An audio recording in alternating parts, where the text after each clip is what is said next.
ब्रह्मज्ञानी के सिवाय, साकार के सिवाय निराकार तक नहीं पहुंच सकते हैं। जस्ट इम्पॉसिबल है, जस्ट इम्पॉसिबल। पर ऐसा सच्चा गुरु हमें जब मिल जाता है तो बोला दिन रात उसके पीछे उस सच को पाना। बीच में ये चटके पैसा वाली बातों में मन नहीं रुंभाना। तब जो क्राइस्ट बोलता है, जो दादा भगवान बोल रहे हैं, कितनी बहुत सूक्ष्मता वाली बातें बोल रहे हैं और डेली लाइफ की, तब जाकर अपने आप को पकड़ लेते हो।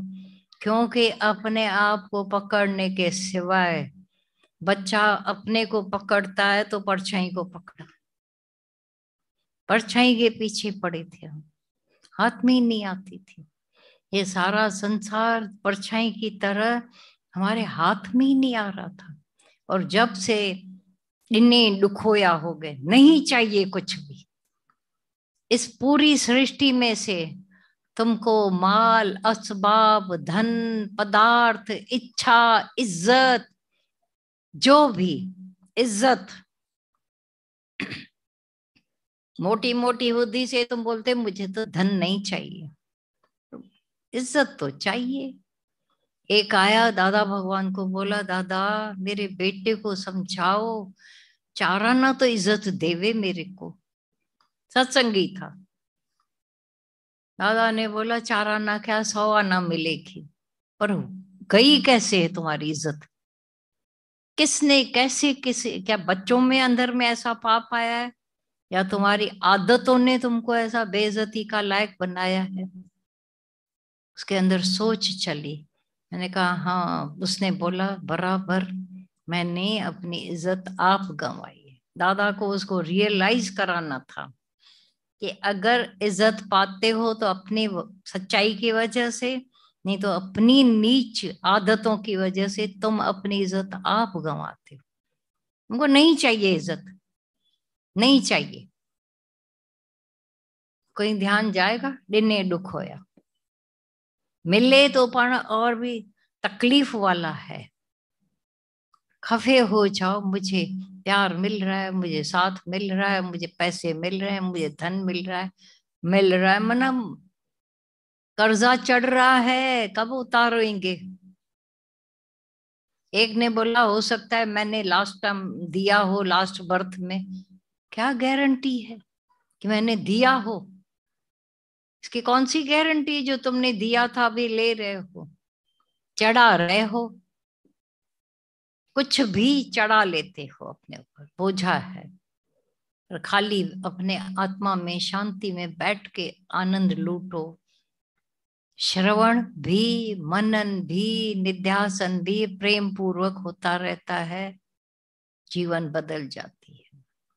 तभी कहा ना कि वो जो मूर्खों की सभाओं में तो सारी दुनिया होशियार है, सो कॉल्ड, और जब तुम विद्वानों की सभा में, ब्रह्मज्ञानियों की सभा में भी ऐसे तुमको कोई ऐसी बात न रहे जो ऐसा डर रहे कि मैंने ये, बाकी उनके जैसे तो नहीं हुए।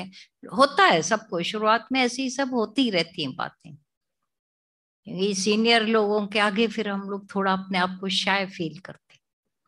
पर जैसे जैसे गुरु का वो ज्ञान, निश्चय, अहंकार नहीं, निश्चय, वो निश्चय तुमको अपने आत्म सिंहासन पर विराजमान कर देता है, तब समानता योग आ जाता है। अब ज्ञान एक हो गया, पहले अज्ञान एक था, अब ज्ञान एक हो गया, निश्चय एक हो गया। ये भाव में जब बन जाते हो, अब द्वैत का भाव हो जाता है, दूजा भाव न हुए।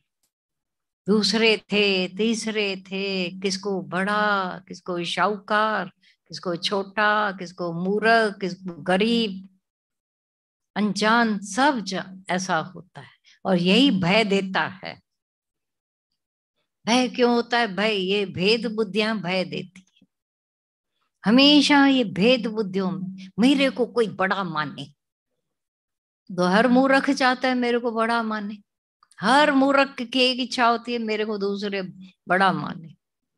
हर मूर्ख अपने को बड़ा नहीं मान सकता, इसलिए औरों से भीख मांगता है।